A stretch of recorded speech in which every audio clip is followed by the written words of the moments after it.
In this video, I'm going to give an overview of a lot of the new features on the upcoming upgrade, and we'll then do some subsequent smaller videos on each individual one. So when you open the chart day one after our upgrade and go to the inbox, you're going to see a few different things.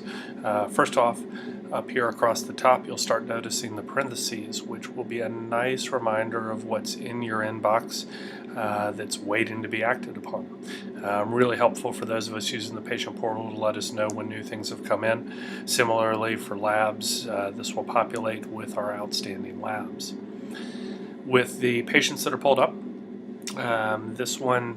one of the things you'll notice here is we've got a little more robust list on the right hand side to tell you about them. I think two of the coolest new features. Number one, if the patient has an upcoming appointment, you'll see a number here, and then you'll be able to hover over it and figure out when their upcoming appointment is. This will be super useful if the patient's calling for requesting, say, a medication and they haven't been in a while. You can at least tell if they've already scheduled an appointment. The second thing that I find pretty helpful, again, with, for example, if somebody wants a refill, let's say on a potassium, you can click on this lab and you don't have to leave the page or enter the lab module, and then you can see whatever labs are outstanding that they've had historically. So you should be able to gather quite a bit of information faster now just with hovering and a few clicks. Again, since this is a test patient, we've obviously tested a lot of controlled substance problems. That person probably needs some help. The other thing that it's added in this time under the diagnostics, it's become a little more robust in that it's not only showing the diagnosis description, but the ICD-10 code that goes along with it, which is nice. The appointments page doesn't look any different. Patient portal really doesn't look any different, but provider approval queue, the PAQ, does look a little different now, primarily over here in this section. Similarly as the last page, it brings out some of those additional hover features in order to potentially help move through your labs a little faster.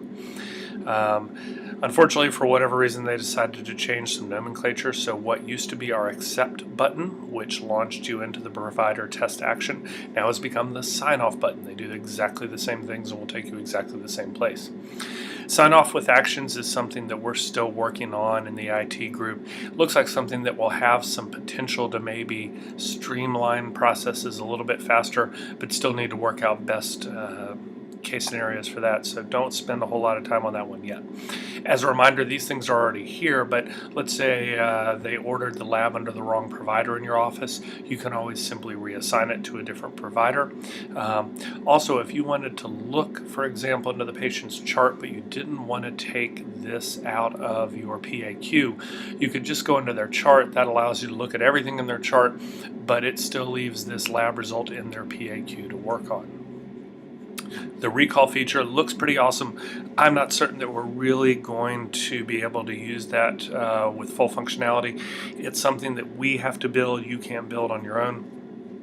And it has to be, one, it has to be office-wide, and number two, this will be, for example, setting up for recalls maybe a year down the road, and more than likely will probably be with Emory and on Cerner at that point, so then we've got to make sure that we're following this, so I suspect it's probably not good to develop a reliance on the recall out of this section. If, for example, you go into the patient's chart, so I'm in that same patient's chart here, you'll see a few things have changed in the overall layout. So again, across the top, a slightly more robust section. They've moved alerts from the left-hand side of the screen over here.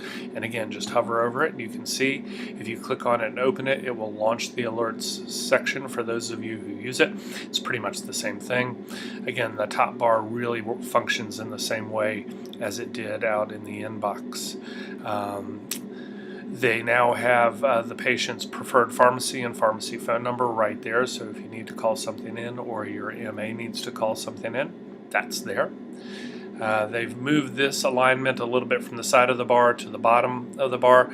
The only area where that really made a difference was for those of you who conserve real estate and shrink this, you still have that functionality, whereas before you'd lose that.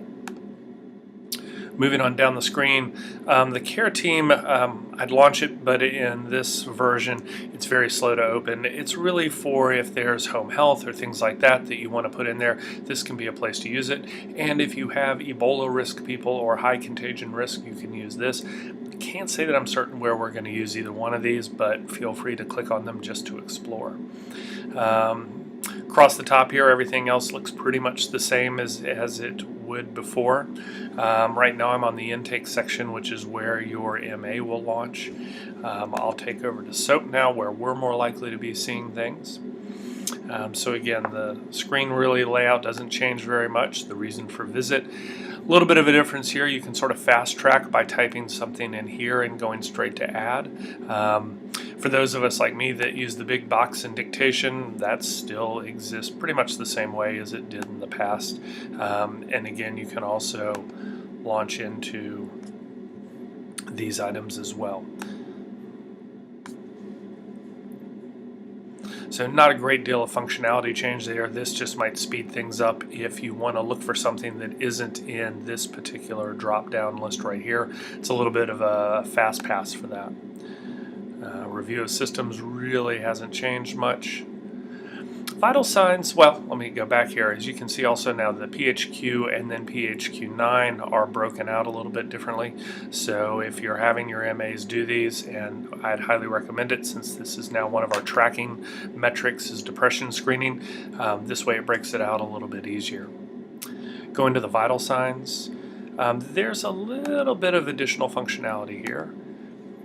When you go in, a couple things. One is those of us now that are measuring neck, waist, or hip circumference, there's actually a place to put it in.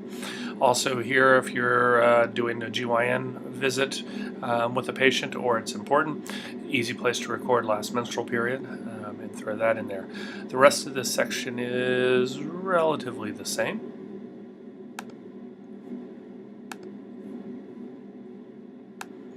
While I'm thinking, sorry to go back up again. Along with that, in the tobacco section, for those of you that are interested in collecting this, there is a section down here now on vaping use that you can feel free to fill in. It's not anything that we're really being monitored or graded on as providers, but for those of us who have expressed an interest in recording this, there's now actually a location for it. So let's roll back down here. The physical exam part, sorry, was essentially the same as it's been in the past. None of that has changed. Assessment plan, this little functionality here, the AP history, is a section where you can actually, we'll see how fast it pulls up. There we go. So unfortunately there may not be too many plans in here, but basically what this is a way to copy a previous plan forward into your current note. Now keep in mind, this can be a speed saver, but it's also very important to add something different so that it changes a little bit every time. CMS really frowns upon copy forward if there's not something new that's added to it. So keep in mind, if you do use this functionality, try to make it very appropriate to that day in some way, shape, or form. But basically what you would do if there was a plan already in this, again it's a test patient so there's not a whole lot of robust plans built in this, you'd simply click on it and then you could copy it into the chart if it was there. You could probably see it just added this into their assessment, and if there had been a plan in there it would have thrown that directly in there as well. But that's a feature for those of you that want to carry plans forward that you can. Another bit of item that you guys wouldn't have seen doing this, but for what it's worth, it now knows what your specialty is. So when you launch a note, it will assign you what your specialty is. Nice little addition there. In the navigation section, mostly the same. Sorry. One of the things that you can do from this, however, is you can see down at the bottom of that list patient education, so you can launch into patient education from there, which is nice. You can also do that out of your,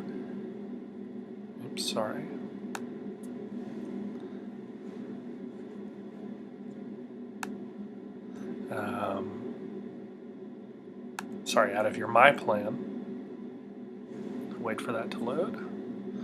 And you can also launch patient education there. I'll do another little video on patient ed because there's a few new tweaks to that that make it, I think, a little bit easier to use with patients, either printing out in the office or directly sending through the patient portal for those of you who use it. Finalize section looks the same, pretty much. Checkout section is looking the same. Telephone call, really different. Just open it up to show you. Most of us will be more on the receiving end of these phone calls. So we'll have a box here where the information will come in. You generate phone calls from down here. I'll try to do another video on phone calls there. So that hits on a lot of the big visual changes. Like I said, I'll try to do a few other videos here on some of the bigger areas. Histories and chronic conditions template will be a big one to choose that's a little different as well. So I'll let you know more on that. Thanks.